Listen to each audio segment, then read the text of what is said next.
और जहां सुख होता है वहां से टेंशन जाता नहीं है। भगवान कौन है? बोले सच्चित आनंद श्री कृष्ण है, उनकी कथा है, उनका नाम है, उनकी चर्चा है। किसी ने पूछा कि वो सच्चिदानंद भगवान क्या करते हैं? जीव जब भगवान की शरणागत हो जाता है, भगवान से मिलने की जिज्ञासा करता है, तो भगवान क्या करते हैं कि तापत्रय विनाशाय, भगवान उसके 3 तापों का निवारण करते हैं। एक बात कहूं, आप जितने भी श्रोता बहन भाई हैं, कोई कह सकता है कि मैं सुखी हूं? आप में से कोई कह सकता है कि मैं सुखी हूं? कोई नहीं कह सकता, क्योंकि आप लोगों ने अपने जीवन में ये सुख भोगने का संग्रह किया है, अनेक वस्तुओं का संग्रह किया है, उस तत्व का, उस आनंद का संग्रह नहीं किया। यहां संसार में भगवान क्या करते हैं कि जो जीव भगवान की शरणागति हो जाता है, जुड़ जाता है, उसके 3 तापों का निवारण केवल भगवान के द्वारा ही हो सकता है, बाकी यहां संसार में किसी के द्वारा नहीं हो सकता। प्यारे, यहां संसार में सब दुखी हैं। बताया कि कोई तन दुखी, कोई मन दुखी, कोई धन बिन रहे तो उदास। मैं जहां भी जाता हूं, बड़े बड़े पैसे वाले लोगों से जब मेरा परिचय होता है, बड़े बड़े फैक्ट्रियों वाले लोग मेरे पास में आकर के बैठते हैं तो कहते हैं कि महाराज जी हम तो बड़े दुखी हैं। तो मैं पूछता हूं कि क्या कोई धन का अभाव है? बोले धन तो बहुत है, लेकिन महाराज जी बड़े दुखी हैं। हमारे 4-4 फैक्ट्रियां चल रही हैं, हजारों नौकर काम करते हैं, गाड़ी बंगला सब कुछ है हमारे पास में, पर हमसे ज्यादा दुखी कोई नहीं है। तो मैं उनसे पूछता हूं कि दुखी क्यों है? ध्यान देना प्रभु प्यारेओ, पैसे से सुख नहीं मिल सकता है, आनंद नहीं मिल सकता है, चाहे किसी के पास में कितना भी धन हो। जब उनसे बात करता हूं तो कहते हैं कि 20 साल हो गए और डॉक्टर ने हमें परहेज बता दिया है कि आपको सिवाय सूखी रोटी और दाल खाना है, बाकी कुछ नहीं खाना है। अब विचार करिए, जिनके यहाँ 4-4 फैक्ट्रियां चल रही है और उनका जो नौकर गाड़ी चलाता है ना, उसको केवल मात्र 5,000 पगार मिलता है, वो आराम से सब कुछ खाता है, लेकिन उसका मालिक, क्योंकि मालिक को डायबिटीज हो गई, खा नहीं सकता है कोई। जोर से बोलो राधे राधे। कोई तन दुखी और कोई मन दुखी। ऐसे परिवारों को देखा है मैंने, देखता हूं कि उनके यहां सब कुछ है। जब उनसे बात करता हूं वो भी मेरे सामने निवेदन रखते हैं, महाराज जी हम तो बड़े परेशान हैं। मैं पूछता हूं क्यों परेशान है? बोले 4 बेटा है, बहू है, नाती है, पोते हैं, बंगला है, गाड़ी है और सब कुछ है हमारे पास में, लेकिन हम बड़े दुखी हैं। तो उनसे पूछता हूं क्यों दुखी है? बोले महाराज जी 4 बेटा है, 4 बहू है, एक भी बात नहीं सुनता है। बोलो राधे राधे। कोई बात ही नहीं करता है। और ध्यान रखना,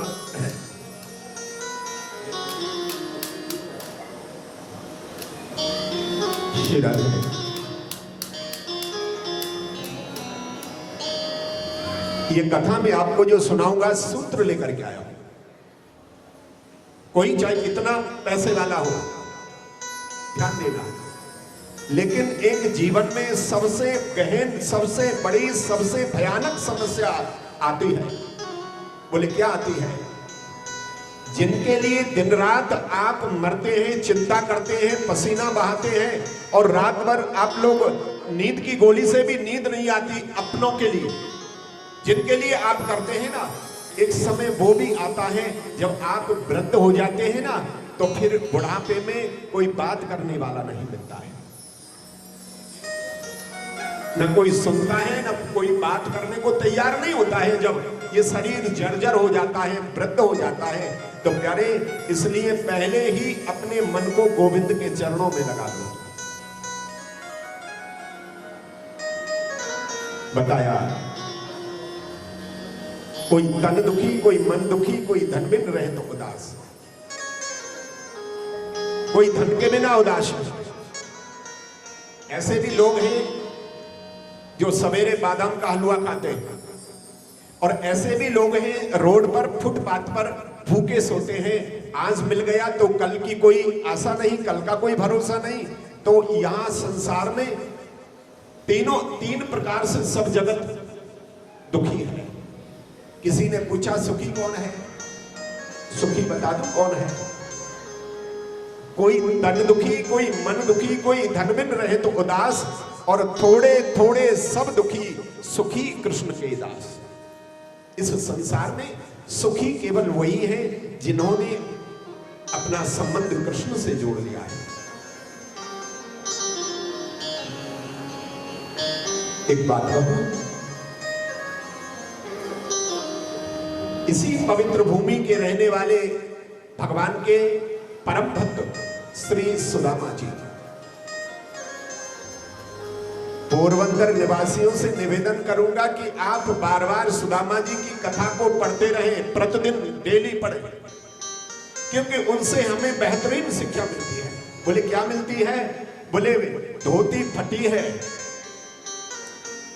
हाथ में लोटा है ना फूटा है, पैरों में विवाइयां फटी हैं, झोंपड़ी टूटी है, लेकिन उनमें और आप में अंतर बता दूं आपको कि अंतर बहुत बड़ा है। बोले क्या अंतर है? कि आपकी गाड़ी अच्छी है, बंगला अच्छा है, साड़ी अच्छी है, सूट अच्छा है, और सारी व्यवस्थाएं एकदम अच्छी हैं, लेकिन सुदामा जी की झोंपड़ी टूटी है, उनके चेहरे पर तेज है और मुस्कुराहट है, और आपकी गाड़ी बंगला अच्छी है लेकिन चेहरे पर उदासी है। बोलो राधे राधे। ये अंतर है। जो कृष्ण का दास हो जाता है उनके चेहरे पर उदासी नहीं, वो तो भगवान के दास है। बताया कि इस संसार में सुखी केवल वो है जिसने अपना संबंध भगवान से जोड़ लिया है। भगवान के संबंध के बिना सुखी नहीं हो सकते। सबको टेंशन है। एक बात कहूं, आप लोग कथा श्रवण करने के लिए आए हैं। कथा में आपको बहुत भाव से भरी हुई श्रवण कराऊंगा, लेकिन कथा सुनाने से पहले मेरे सभी श्रोता बहन भाइयों को 2023 के अंतिम चरण की बहुत बहुत शुभकामनाएं, बहुत बहुत बधाई, और आपको मेरा जय श्री राधे, जय श्री कृष्ण। 2024 नए साल का आगाज हो रहा है, आगमन हो रहा है। मैं भगवान बांके बिहारी से, राधा रानी से, द्वारकाधीश से प्रार्थना करूंगा कि 2024 में भी आप जैसे 23 में कथा श्रवण कर रहे हैं, ऐसे ही 24 में भी आप लोग कथा को श्रवण करें, और आपका 2024 वो सत्संग में जाए पूरा साल, और भगवान बांके बिहारी की कृपा बनी रहे। हमारे इस कथा के मुख्य यजमान, जिन पर गुरु जी की कृपा है, यह आयोजन हो रहा है ना, इसमें सदगुरुदेव भगवान की कृपा के द्वारा हो रहा है। हमारे प्रदीप जी थानकी, जिन्होंने पिछले 2022 में ये संकल्प लिया कि मैं 2023 के अंतिम चरण में कथा सुनूंगा और लोगों को कथा सुनाऊंगा, भक्तों को, तो आज उनका संकल्प पूर्ण होने के लिए जा रहा है। एक बार जोरदार उनके लिए ताली हो जाए। बाकी हमारे एक बात कहूं, कथा कब होती है? ध्यान देना, जब मन में जिज्ञासा होती है। और हमारे सद्भावना सेवा मंडल के जो सेवक हैं, सदस्य हैं, हमारे जिग्नेश भाई। जिग्नेश कहते हैं कि जिनके हृदय में कृष्ण कथा सुनने की जिज्ञासा हो, एक बार जोरदार तालियों से स्वागत। दूसरे, ध्यान देना, मन में जब जिज्ञासा होती है, कब होती है? जब बुद्धि प्रवीण होती है।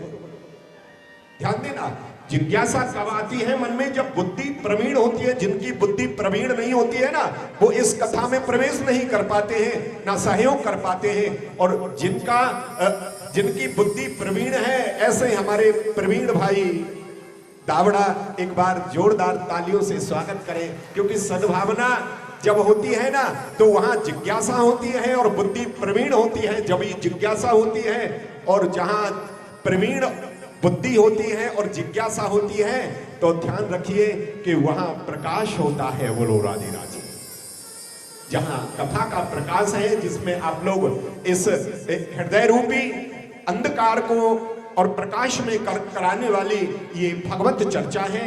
और दूसरे, जब प्रकाश होता है ना, तो भगवान बांके बिहारी के दोनों चरण कमल हमारे ऊपर उनकी कृपा होती है। तो ऐसे ही हमारे आयोजन को जो सफल बनाने का काम कर रहे हैं, और सद्भावना सेवा मंडल के सेवक कमलेश भाई सोनी और कमलेश भाई रूपा रेलिया, एक बार जोरदार दोनों के लिए तालियां हो जाए।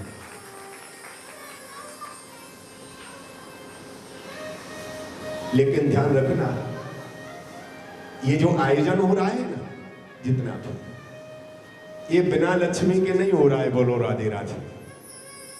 क्योंकि हर जगह लक्ष्मी तो नारायण के साथ में रहती है, और नारायण का जब काम होता है तो लक्ष्मी अपने आप वहां सब व्यवस्थाएं बनाती हैं। तो ऐसे ही हमारे बहुत सुंदर सेविका हैं, और जो 22-23 साल से मैं जिनको जानता हूं, उनके घर पे आता हूं। हमारी जयश्री बहन, एक बार जोरदार तालियों से, जिनका नाम ही जयश्री है। और हमारे सद्भावना सेवा मंडल के बहुत ही उत्तम सेवक हमारे श्याम, जो जहां भी जरूरत पड़ती है वहीं अपने भाव से और इस कार्य में लग जाते हैं। बाकी एक बात कहूं, ध्यान देना, जहां जिज्ञासा होती है और बुद्धि प्रवीण होती है, और जहां हृदय में प्रकाश होता है, तो भगवान के चरण कमलों की कृपा होती है। और जब कृपा होती है तो श्रीमद् भागवत जैसा उत्सव वहां स्वयं अपने आप चल करके आ जाता है।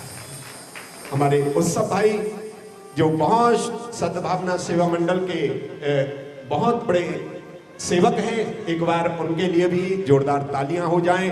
और हमारे सभी कार्यकर्ताओं को मैं खूब खूब बधाई, खूब खूब सब आशीर्वाद देता हूं बांके बिहारी की तरफ से, कि हर वर्ष ऐसे सुंदर सत्कर्म के आयोजनों को आप लोग कराते रहें। तो इससे हमारा समाज, हमारा राष्ट्र, हमारे वैष्णव भक्त सभी इसका लाभ उठा सके। तो मैं बहुत बहुत बधाई, बहुत बहुत शुभ आशीर्वाद देता हूं। तो आइए आगे हम प्रवेश कर रहे हैं कथा में, कि जैसे प्रिय बंधुओं, हम और आप लोग इस पवित्र भूमि में एकत्रित हुए हैं।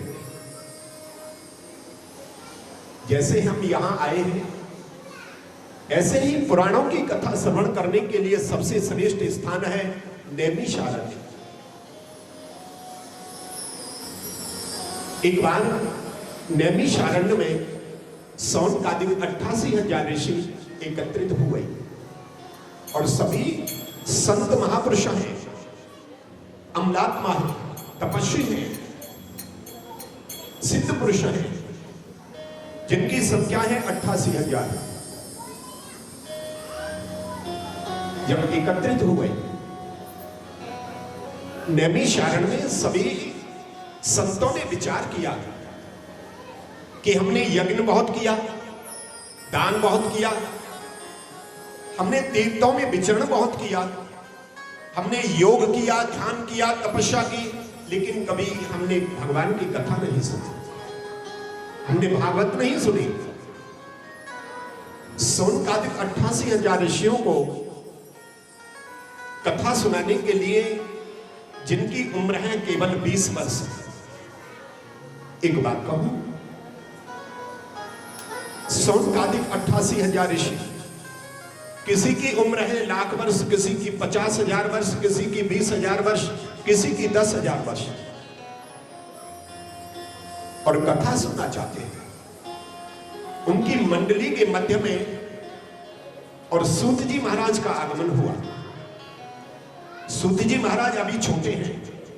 सूत जी महाराज जैसे ही आए तो सौनकादिक 88,000 ऋषियों ने खड़े होकर के स्वागत किया कि आओ महाराज, आओ महाराज, आओ महाराज। सूत जी महाराज ने विचार किया कि मैं अभी बालक हूं, अभी मेरी उम्र 20 वर्ष है और इनकी उम्र है किसी की 50,000 वर्ष, किसी की लाख वर्ष। ये खड़े होकर के मेरा स्वागत क्यों करते हैं? तो सूत जी महाराज ने सौनकादिक 88,000 ऋषियों से पूछा कि मेरा ऐसा स्वागत क्यों करते हैं आप? तो एक संत ने बहुत सुंदर जवाब दिया कि धन वृद्धा, बल वृद्धा, आयु वृद्धा तथैव। कोई धन में बड़ा होता है, कोई आयु में बड़ा होता है, कोई बल में बड़ा, लेकिन ज्ञान में जो बड़ा होता है वही सबसे बड़ा होता है। वहां पर एक व्यास मंच बनाया, व्यास मंच पर श्रीमद् भागवत को स्थापित किया और सभी संतों के आग्रह से आज सूत जी महाराज को व्यास मंच पर बिठाया। सूत जी महाराज व्यास मंच पर आसीन हुए तो आज एक संत ने पूछ लिया, बोले महाराज देखिए, संत से कभी संसार की चर्चा मत करो। संत से अगर पूछना है तो ये पूछो कि हरि कैसे मिलेगा। प्यारे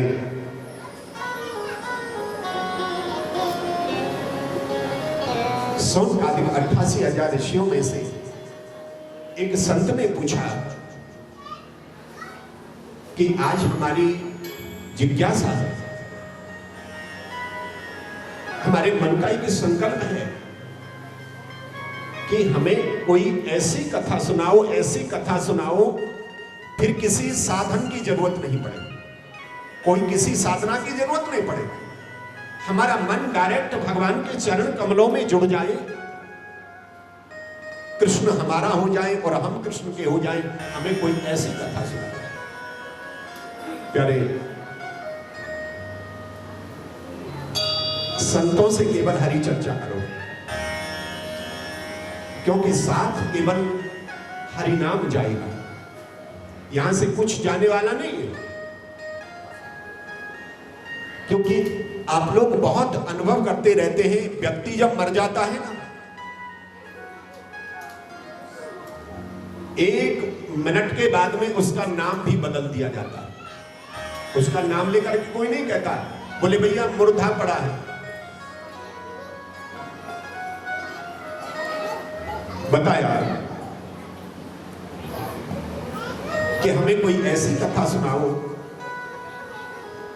जिससे दोबारा किसी साधन की जरूरत नहीं पड़े। सूत जी महाराज ने कहा कि हे ऋषियों, मैं तुमको श्रीमद् भागवत की कथा सुनाऊंगा, जो कृष्ण कथा है, जिसमें संपूर्ण भगवान श्री कृष्ण की लीलाओं का वर्णन है, और वो सभी कथाएं मैं आपको सुनाऊंगा। संत खुश होने लगे, प्रसन्न होने लगे, बोले आज हमें भागवत सुनने को मिल रहा है। प्यारे, जिस भागवत को आप श्रवण कर रहे हैं, कभी कभी ये भागवत देवताओं को भी दुर्लभ हो जाती है। बताया। सूत जी ने कहा कि हे ऋषियों, मैं आपको जिस भागवत को सुना रहा हूं, उसी भागवत को श्रवण करने के लिए देवता तरसते हैं, लेकिन उनको सौभाग्य नहीं मिलता है। बोले ऐसा हुआ जब राजा परीक्षित को संत ने श्राप दे दिया कि तुम्हारी 7 दिन में अकाल मृत्यु हो जाएगी। गंगा किनारे पर भागवत सुनाने के लिए श्री सुखदेव जी महाराज पहुंचे। ध्यान देना, संसार में 2 अमृत हैं, एक स्वर्ग का अमृत और एक भागवत अमृत। स्वर्ग के अमृत से भागवत अमृत कई गुना बड़ा है। स्वर्ग का अमृत क्या है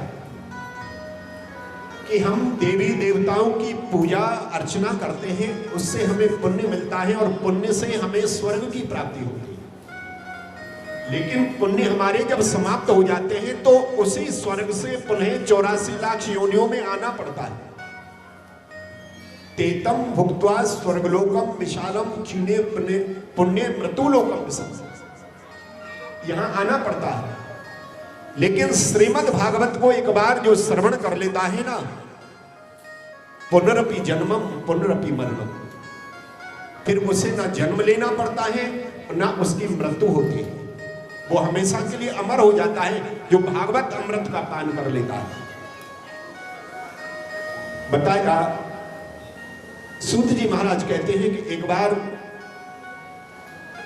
सुखदेव जी परीक्षित को कथा सुनाने के लिए गंगा तट पर जब पहुंचे तो देवताओं को मालूम हुआ, सभी देवता अमृत का कलश लेकर के सुखदेव जी के पास में आए और सुखदेव जी से निवेदन किया कि हमने सुना है कि राजा परीक्षित को मृत्यु का श्राप मिल चुका है, तो हम इनको अमृत लेकर के आए हैं, ये अमृत इनको पिला दो और भागवत रूपी अमृत इनको पिला दो। सुखदेव जी ने कहा कि कहां स्वर्ग का अमृत और कहां भागवत अमृत। प्यारे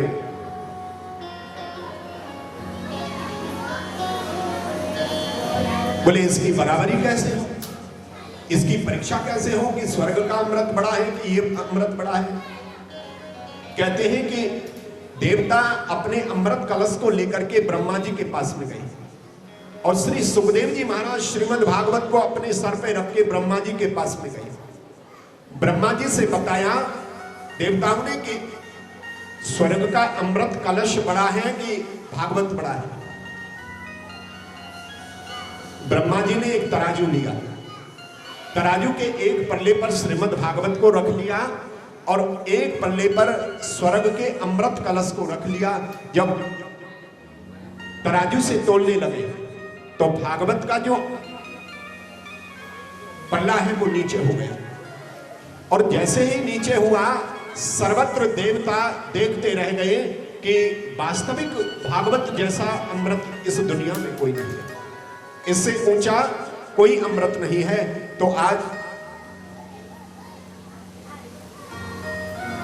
सूत जी महाराज कहते हैं कि ऋषियों, मैं तुमको जो भागवत सुना रहा हूं ये कोई सामान्य पोथी नहीं है। जोर से बोलो राधे राधे, और जोर से बोलो राधे राधे। जो एक बार राधे राधे बोलता है ना, उसे 1000 कृष्ण के नामों का फल मिलता है। जोर से बोलो राधे राधे। प्रभु प्यारे हो, सूत जी महाराज कहते हैं कि हे ऋषियों, भागवत के 5 नियम हैं। बोले पहला नियम है भागवत के लिए स्थान बहुत सुंदर होना चाहिए। जहां भागवत होती है उस स्थान को बहुत सुंदर बना देना चाहिए। दूसरा है कथा अगर आप 7 दिन तक मुक्ति के लिए, मोक्ष के लिए श्रवण करते हैं तो आपके कान केवल कथा से जुड़े रहने चाहिए। केवल आप अपने जो बहन आपस में बात कर रही है ना खुद सुन रही और ना अपनी पड़ोसन को सुनने दे रही, क्योंकि तुलसी पिछले पापते हर चर्चा ना सुहाए। एक बात कहूं, जैसे भोजन की थाली हो और किसी बीमार व्यक्ति को भोजन की थाली परोसी जाए तो उसे अच्छी नहीं लगेगी, उसे भोजन अच्छा नहीं लगता है। ऐसे ही भारी चर्चा तो हो रही है, लेकिन ये प्रिय किसको लग रही है, अच्छी किसको लग रही है? जो स्वस्थ है, जिनका कोई पाप नहीं है, जिनके पुण्य है, उनको ये चर्चा अच्छी लगती है। प्यारे, तीसरा है भागवत में आपका ध्यान, भागवत को ध्यान से श्रवण करना चाहिए। और चौथा है कि भागवत में आए समय का ध्यान रखें, समय से आए और समय से जाए। ऐसा नहीं कि भागवत कल यहां 3:30 बजे शुरू होगी और आप 5 बजे आए, ये सुनने का नियम नहीं है। कथा 3:30 बजे शुरू होगी तो आप 10 मिनट पहले अपना स्थान ग्रहण कर लें, ये सच्चे श्रोता के लक्षण है। और बताया कि कथा को आलस्य से नहीं श्रवण करना चाहिए। अगर आपको कथा में आलस्य आ रहा है, नींद आ रही है ना, लेकिन कथा में सोना नहीं चाहिए। एक बात कहूं, जो लोग कथा में सो जाते हैं ना, उन्हीं को अगर नोट दे दिए जाए ना तो गिनने में बिल्कुल नींद नहीं आएगी, नींद चली जाएगी।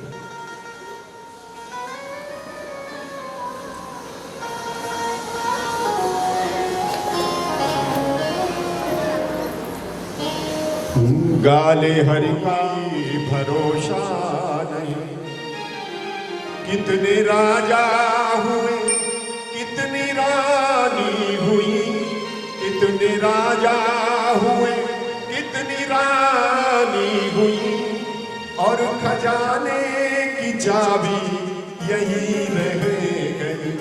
गाले हरि का भजन हो जा मन में मगन, जिंदगानी का कोई भरोसा नहीं। के रूप में आप कथा को श्रवण करें, कथा के नियमों का पालन करें। अभी कुछ दिन पहले मेरी कथा जयपुर में चल रही थी, तो कथा में बीच में माताजी खड़ी होती और बैठ जाती, फिर खड़ी होती, फिर बैठ जाती। महाराज जी देखो, ये घर की चाबी तो मैं लाई हूं, लेकिन ध्यान में ये नहीं आ रहा है कि जब घर से चली ना तो ताला लगाया, ताले को खींच के देखा कि नहीं देखा, बोलो राधे राधे। यहाँ तो ताले की खींचतान हो रही है, बोलो राधे राधे। यहाँ कथा तो वही सुनता है जिसको, क्यों कि ये सामान्य चर्चा नहीं है। ये चर्चा जिसको आप लोग सुन रहे हैं ना, सामान्य चर्चा नहीं है ये तो ऐसी चर्चा है, एक बार इस रस को जो पी जाता है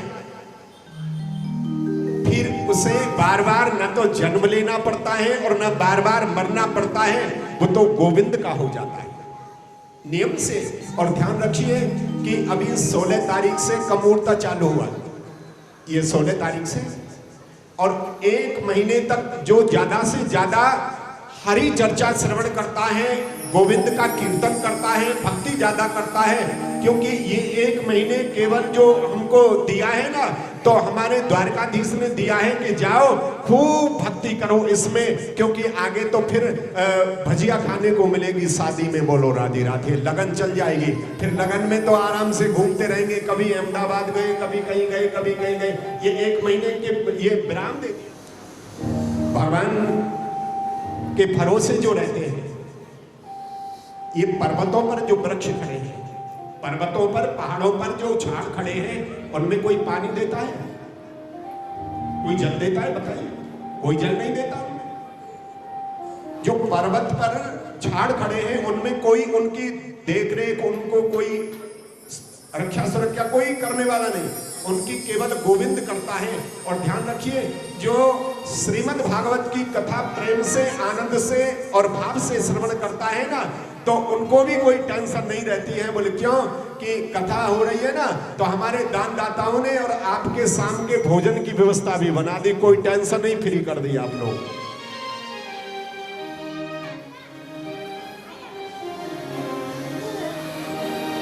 एक बार जोरदार ताली तो बजा दो, बोलो राधे राधे। एक बात कहूं, कह के ताली बजाई तो कहा बजाई, बोलो राधे राधे। और कह करके भगवान की कथा को अच्छी तरह से श्रवण किया तो क्या किया? दुर्लभो मानसो देहो देही नाम क्षण, दुर्लभो मानसो देहो देही नाम क्षण भंग, तत्रापि दुर्लभम मन्ये वैकुंठ प्रिय दर्शन। एक बात कहूं, अभी आप लोग कथा सुन रहे हैं, अगले सेकंड में कथा सुन पाए, कोई गारंटी लेटर है आपके पास? बताइए। अगले सेकंड में कथा सुन पाए नहीं सुन पाए, ये कोई गारंटी नहीं है। अगले सेकंड में मैं आपको कथा सुना पाऊं नहीं सुना पाऊं, कोई गारंटी नहीं है। और ध्यान रखिए, प्लानिंग कितनी बड़ी करके चल रहे हैं, प्लानिंग कितनी बड़ी करके चल रहे हैं। बोले महाराज जी मकान एक है हमारे पास में, भगवान बांके बिहारी से प्रार्थना कर देना आप वृंदावन में जाकर के 4 मकान हो जाएं। अरे रहना तो एक में, 4 मकान से क्या लेना देना है? कहने का मतलब है कि यहाँ अपनी चिंता तो बहुत कम लोग करते हैं, अपनों की चिंता में सारा जीवन गुजार देते हैं।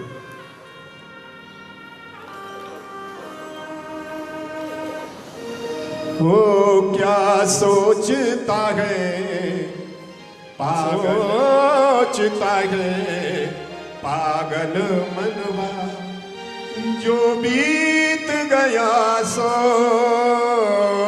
बीत गया। क्या सोचता है पागल मनवा, जो बीत गया सो इस झूठे खेल में मूली क्या। कोई हार गया कोई जीत गया, लेकिन सबसे भयानक संकट तो कब है? जन्म के बाद और मृत्यु से पहले। ये तो लंबे समय तक चलता है प्यारे।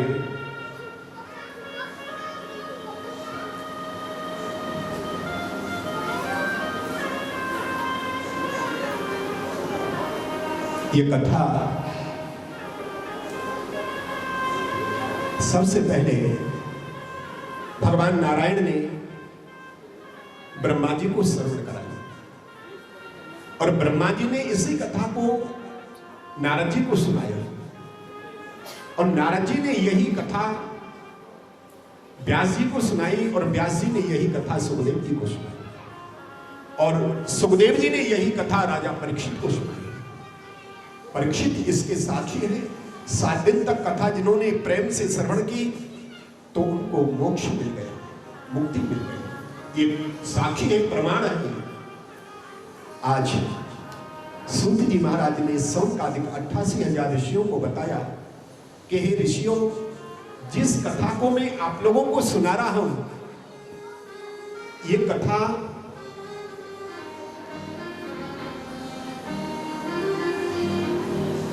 नारद जी ने अपने पिता ब्रह्मा जी से सुनी, लेकिन कथा की जो महिमा है, कथा का जो महात्मा है, वो नारद जी ने ब्रह्मा जी से नहीं सुना, वो सनत कुमार जी से सुना। तो एक संत ने खड़े होकर के पूछा सूत जी से कि हमारी समझ में नहीं आता है कि नारद जी ने सनत कुमार जी से कथा का महात्मा महिमा क्यों सुनी। नारद जी 5 मिनट से ज्यादा नहीं ठहरते, और सनत कुमार जी अपने बद्रीनाथ धाम को छोड़ करके कहीं जाते नहीं, तो ये कथा कब सुनी? तो आज सूत जी ने सौनकादिक 88,000 ऋषियों को बताया कि एक समय नारद जी बड़ी तीव्र गति से दौड़ते हुए बद्रीनाथ धाम जा रहे हैं। कभी गिर जाते हैं, कभी खड़े हो जाते हैं, चेहरे पर पसीने हैं और बहुत ज्यादा चिंता है। जब बद्रीनाथ धाम में पहुंचे, सनत कुमार जी ने देखा 4 भाई हैं, एक कथा कहता है, 3 कथा सुनते हैं, वो थक जाता है तो वहीं से खड़े होकर के दूसरा आ जाता है। 12 महीने और 24 घंटे कथा चलती है। नारद जी जब गए तो सनत कुमार चारों भाइयों ने देखा कि ये तो संत नारद हैं, बड़े परम तपस्वी और बड़े अमलात्मा शब्द हैं, और इनके चेहरे पर उदासी क्यों है? और इनके चेहरे, संत के चेहरे पर अगर उदासी है तो संसार के लोग का कल्याण कैसे होगा? तो नारद जी ने जाकर के साष्टांग प्रणाम किया। सनत कुमार जी ने उनको जल दिया और पूछा कि हमें आपके चेहरे से लगता है कि आप किसी भयानक चिंता में हैं। तो आज रोते हुए नारद जी ने सनत कुमार जी से कहा, ये कथा की महिमा है, कथा का महात्मा आपको सुना रहा हूं, बड़े ध्यान से श्रवण करेंगे। नारद जी ने कहा कि मैंने इस मृत्यु लोक को सबसे श्रेष्ठ समझा। मैं प्रत्येक तीर्थ में गया, बोले पुष्करम चा प्रयागम चा काशीम गोदावरीम तथा, मैं एक नहीं संपूर्ण भारत के सभी तीर्थों में एक एक करके मैंने निवास किया, लेकिन मन को शांति नहीं मिली। बताया कि मैं पुष्कर गया, प्रयाग गया, काशी गया, गोदावरी गया, मैं सभी स्थानों पर गया, लेकिन मन को शांति नहीं मिली। बोले जब मैं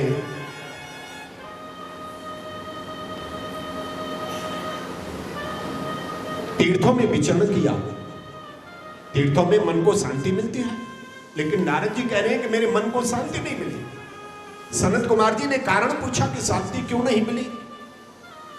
बोले जब से कलयुग आया है ना, तो कलयुग ने लोगों की बुद्धि को विकृत कर दिया है। आप देखते होंगे सब उल्टा हो गया। पहले घर में बूढ़े माता पिता की आज्ञा के बिना कुछ नहीं होता था, लेकिन अब इस समय बूढ़े माता पिता की कोई नहीं सुनता है। नारद जी ने रोते हुए नारद जी ने बताया कि तरुणी प्रभता गेहे शालको बुद्धिदायका। पुराने समय में एक मर्यादा थी। हमारे भारत सनातन संस्कृति पूरे विश्व में सबसे श्रेष्ठ मानी गई। हमारे सनातन धर्म की जो संस्कृति है, उससे उत्तम संस्कृति स्वर्ग में भी नहीं है, क्योंकि यहां हर बात बात में मर्यादा का पालन करके ही जीवन जीते हैं। लेकिन जब से कलयुग आया है, कलयुग ने लोगों की बुद्धि को इतना बिगाड़ दिया है, इतना विकृत दूषित कर दिया है। बताया कि तरुणी प्रभता गेहे शालको बुद्धिदायका। बोले सबसे ज्यादा दुर्दशा इस कलयुग में किसकी हो रही है? जन्म देने वाली माता की।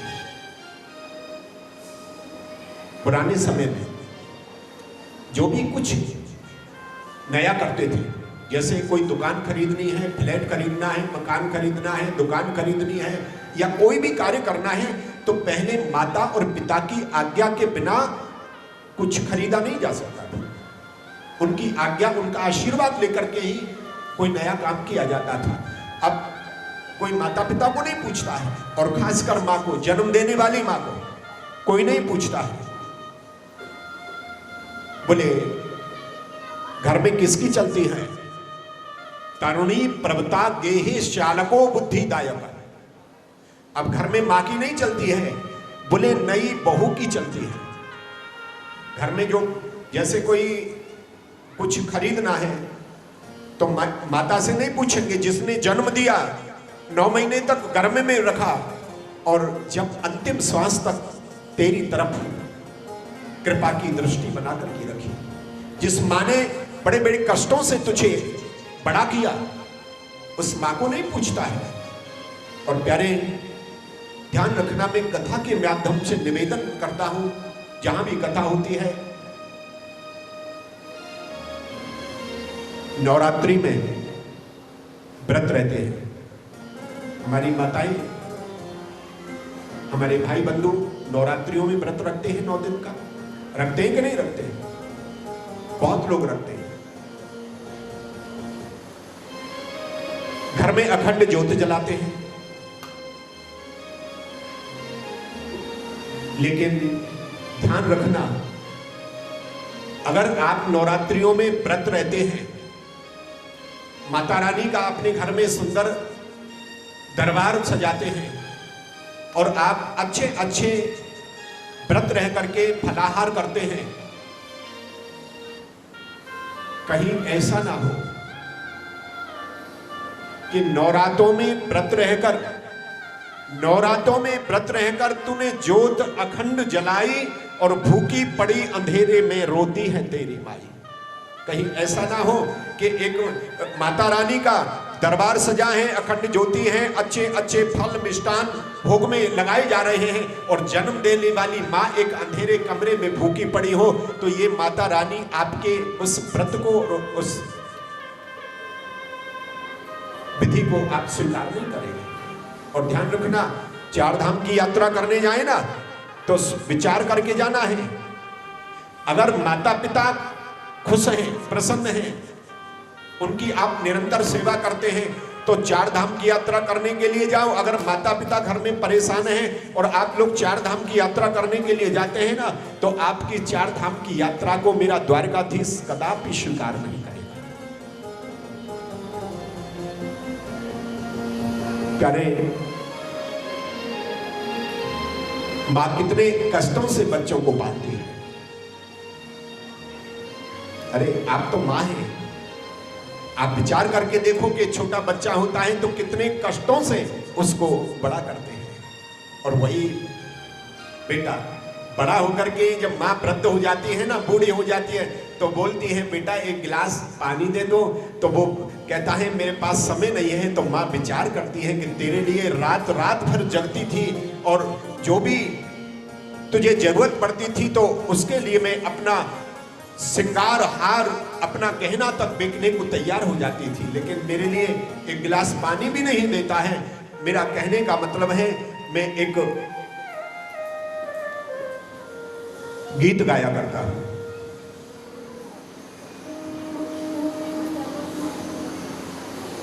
मेरे इस जीवन का,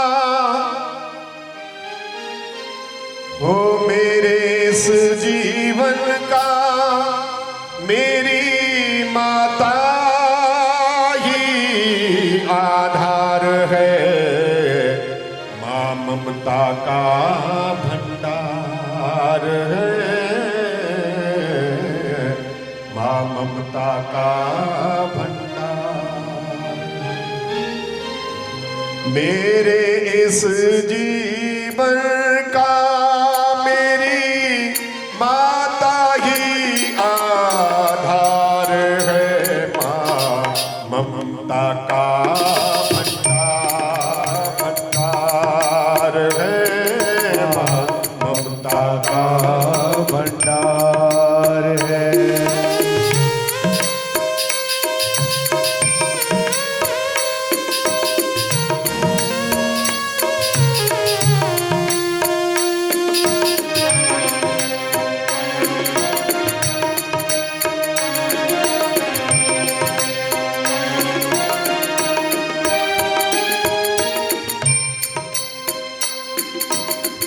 सबसे पहले माता ने अपने आंचल का प्यार दिया, तन मन धन और अपना जीवन मेरे ऊपर बार दिया।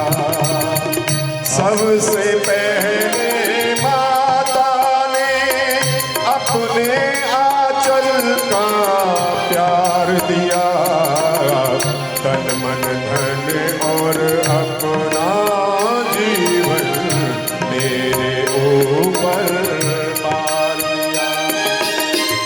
इस दुनिया का बच्चा बच्चा माँ का कर्ज भंडार है, माँ ममता का भंडार है।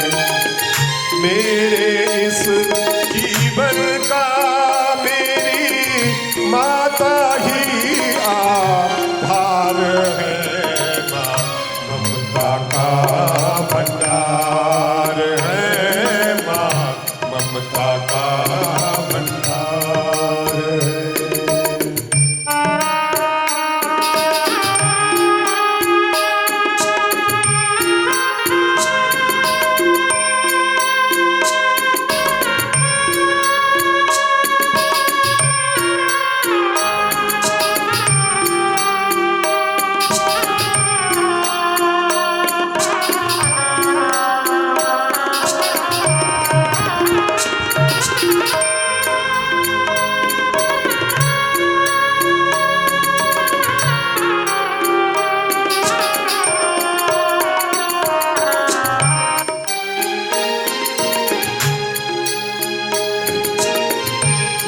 ना होती मैं ना होता, ऐसा मैंने जाना है।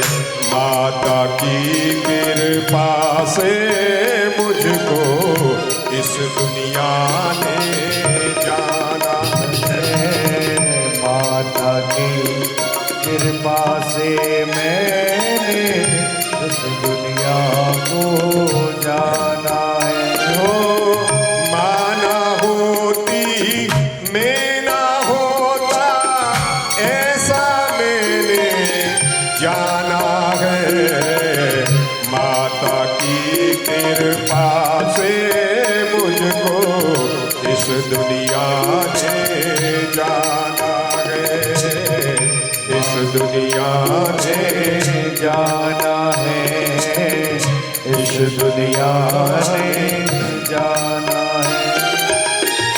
इस दुनिया का सबसे का भंडार है, माँ ममता का भंडार है। मेरे इस जीवन का मेरी माता ही आधार है, माँ ममता का भंडार है, माँ ममता का भंडार है।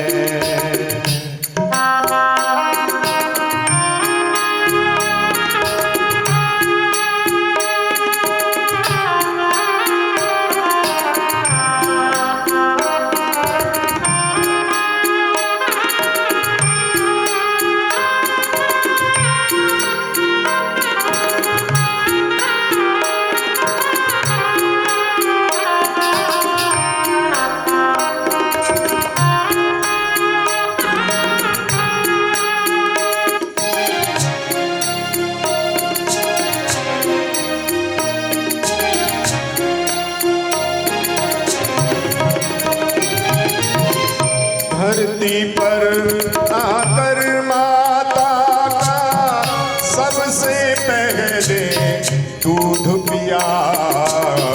जब जब गिरा भूमि पे में तो माता ने ही खड़ा किया। जब जब गिरा भूमि पे में तो माता ने ही खड़ा किया। धरती पर आकर माता का सबसे पहले दूध पिया। जब जब गिरा भूमि पे में तो प्यार है, माँ ममता का भंडार है, माँ ममता का भंडार। एक बात कहूं, माँ ना होती मैं ना होता, ऐसा मैंने जाना है, और माता की कृपा से मैंने इस दुनिया को जाना है। प्यारे नारद जी कहना चाहते हैं कि हमारा श्रेष्ठ धर्म है मनुष्य जीवन प्राप्त करके माता और पिता दोनों को खुश रखना, प्रसन्न रखना, उनकी सेवा, पूजा, आराधना करना, ये हमारा पहला धर्म है। नारद जी ने रोते हुए बताया, मैं सभी तीर्थों में विचरण करते हुए और श्री धाम वृंदावन में पहुंचा। वहां घना जंगल, यमुना मैया धीरे धीरे कलरव कर रही है और नितांत घोर जंगल है, और वहां श्रीधाम वृंदावन है। और वृंदावन में जैसे जमुना किनारे पर पहुंचा, नारद जी ने रोते हुए बताया कि वहां मैंने एक दृश्य देखा। मैंने एक दृश्य देखा, एक मां जोर जोर से रो रही है, उसके पास में दो मृत अवस्था में उसके दो पुत्र अचेत पड़े हैं। उस मां ने जैसे ही मुझे देखा, नारद जी कहते हैं, हे सनत कुमार जी, जैसे ही उस मां ने देखा तो जोर से रोने लगी और कहा कि नारद, मेरे पास में आओ और मेरे दुखों का निवारण करो, मेरा कष्ट दूर करो। मैं उसके पास में गया, मैं उसे जानता नहीं था। मैंने परिचय पूछा कि आपका परिचय क्या है, तो बताया कि मेरा नाम है भक्ति माता, और ये मेरे बगल में दो पुत्र पड़े हैं, एक ज्ञान है, एक वैराग्य है, और जब से कलयुग आया है ना, जब से सब कुछ उल्टा हो गया। मुझे होना चाहिए था 80 वर्ष की, और मेरे पुत्रों को होना चाहिए था 20 वर्ष का। मैं तो हो गई 16 वर्ष की और मेरे पुत्र हो गए 80 वर्ष के। अब इनके कष्ट का निवारण कैसे हो, क्योंकि मां तो मां होती है। एक बात कहूं, घर में दो मेहमान आ जाएं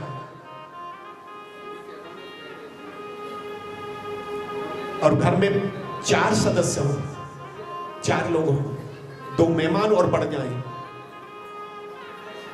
भूखा कौन सोता है? मां। बिना बिस्तर के कौन सोता है? मां। प्यारे, आज नारद जी ने बताया कि मैंने वेद का पाठ किया, वेदांत का पाठ किया, गीता का पाठ किया, यज्ञ किया, हवन किया, लेकिन भक्ति माता के उस कष्ट को दूर नहीं कर पाया। मैंने अनेक संतों के आश्रम में जाकर के संतों से पूछा कि भक्ति ज्ञान वैराग्य के दुख को कैसे दूर किया जाए। किसी ने कुछ नहीं बताया, सबने मौन धारण कर लिया। लेकिन जब मैंने एकांत में बैठ करके अपनी आत्मा से प्रश्न किया तो आकाशवाणी हुई कि हे नारद, भक्ति ज्ञान वैराग्य का दुख दूर करना चाहते हैं तो आपको एक काम करना पड़ेगा। बोले क्या? बोले एक काम करना पड़ेगा। बोले कि कोई सत्कर्म करो। नारद जी ने कहा कि मैं आपके पास आया हूं, मैंने 4 वेदों का पाठ किया, गीता का पाठ किया, यज्ञ किया, हवन किया, क्या इनसे भी ऊंचा कोई सत्कर्म है? मुस्कुराते हुए आज सनत कुमार जी ने कहा कि नारद, दुनिया में अगर कोई सबसे बड़ा सत्कर्म है वो वेद शास्त्रों का सार है और उसका नाम है श्रीमद् भागवत कथा। बोले इससे ऊंचा कोई सार नहीं है, सबसे ऊंचा सत्कर्म है। नारद जी के चेहरे पर प्रसन्नता लौट करके आ रही है। बोले भागवत? बोले हाँ, वेद शास्त्रों का ये सार है और इसको श्रवण कराओ, भक्ति ज्ञान वैराग्य का दुख तुरंत दूर हो जाएगा। तो बोले कहां कराई जाए? बोले गंगा तट पर। बोले आनंद नाम के तट पर, गंगा जी पर। और भागवत की कथा बोले किसके द्वारा? बोले किसी महात्मा के द्वारा, संत के द्वारा कथा श्रवण कराओ। आज नारद जी ने सनत कुमार जी से आग्रह किया, गंगा जी के तट पर वहां एक व्यास मंच बनाया और श्रीमद् भागवत को स्थापित किया। वहां 4 आसन डाले हैं, एक भक्ति ज्ञान वैराग्य के लिए। नारद जी ने एक आसन अपने लिए डाला है मुख्य श्रोता के रूप में। और वहां जैसे ही भागवत शुरू हुई, गंगा के तट पर भागवत शुरू हो रही है। अब एक तो चल रही है नैमिषारण्य में, सूत जी महाराज सौनकादिक 88,000 ऋषियों को कथा सुना रहे। दूसरे कथा शुरू हो गई, नारद जी को सनत कुमार जी भक्ति ज्ञान वैराग्य के लिए कथा गंगा के तट पर शुरू हो रही है। और तीसरी कथा बोले पोरबंदर की पवित्र पावन भूमि में आज यहां शुरू हो रही है। तो प्यारे, ये तो आनंदमयी कथा है और ध्यान रखना कि ये चलती फिरती भागीरथी है। जोर से बोलो राधे राधे, और जोर से बोलो राधे राधे। चलिए आपसे एक बात पूछ लेता हूं, गंगा स्नान करने जाते हैं कि नहीं जाते? जाते हैं आप लोग? किस लिए जाते हैं? इसलिए जाते हैं कि गंगा स्नान करेंगे और गंगा स्नान करके हमको हमारा ये तन पवित्र हो जाएगा, और तन पवित्र हो जाएगा तो जब हम यहां से जाएंगे ना तो भगवान हमसे पूछेगा तुम पवित्र होकर के स्नान करके आए हैं? तो हम उनको जवाब दे देंगे हम गंगा स्नान करके आए हैं। ध्यान रखिए कि मंदिर में कोई व्यक्ति जाता है ना तो स्नान के बिना नहीं जाता है। जाता तो नहीं, स्नान करके जाते हैं, धुले हुए वस्त्र पहन के जाते हैं। तो मंदिर में पत्थर की मूर्ति के सामने हम जब प्रस्तुत होते हैं, जाते हैं, तो स्नान के बिना नहीं जाते और मन में ऐसी प्रसन्नता होती है कि हम स्नान बना के आए हैं तो हमारे भगवान हमसे खुश हो रहे होंगे। ध्यान रखिए कि ये जो स्नान करते हैं ना घर पे, ये हो ना हो तो चलेगा, लेकिन जब आप बड़े वाले मंदिर में जाएंगे ना तो मेरा गोविंद पूछेगा कि भागवत रूपी गंगा में स्नान करके आए हैं कि नहीं आए हैं? तो जवाब दे देंगे कि हम एक बार नहीं, हम तो हर साल स्नान करके आए हैं।